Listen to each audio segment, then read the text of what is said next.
Okey, Awaluddin Ma'rifatullah, Akhiruddin Syariatullah.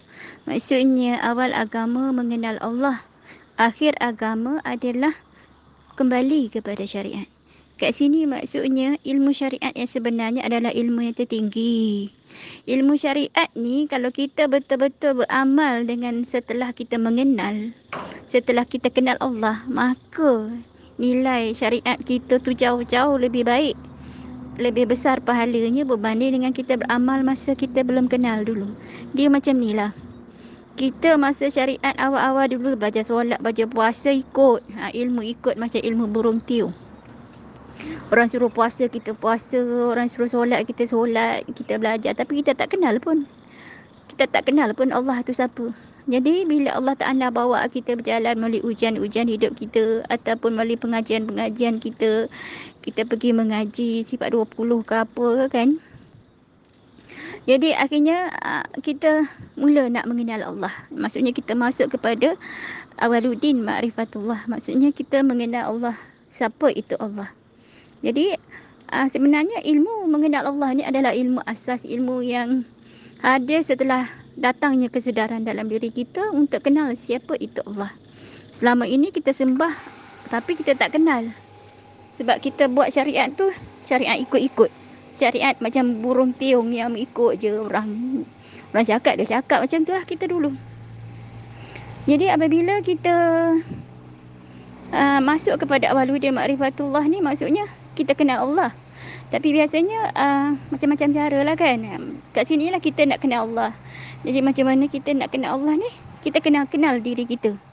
Kenal diri kita ni, kena cari diri kita yang la haula wala quwata illa billah. Diri kita yang tak ada daya upaya. Jadi kalau kita kenal diri kita ni, tak ada daya upaya, iwak iman nak berkelip mata pun kita tak mampu, melainkan Allah yang mampukan kita untuk berkelip mata. Nak bercakap pun kita tak mampu, melainkan Allah bagi kita pertuturan. Kalau kita ada mulut pun Allah tak bagi kita bercakap, kita bisu juga. Ataupun kita bercakap orang tak faham. Itulah besarnya Allah. Jadi pada diri kita ni lah kita nak kenal Allah. Kan? Jadi kita kena setiap inci diri kita tu kita kena capai rasa la haula wala quwata illa billah. Kita rasa sampai kita rasa memang betul-betul surrender. Aku tak berdaya ya Allah. Aku tak mampu ya Allah. Tolonglah aku ya Allah. Itu adalah rintih-rintihan orang yang di awal perjalanan menuju Allah.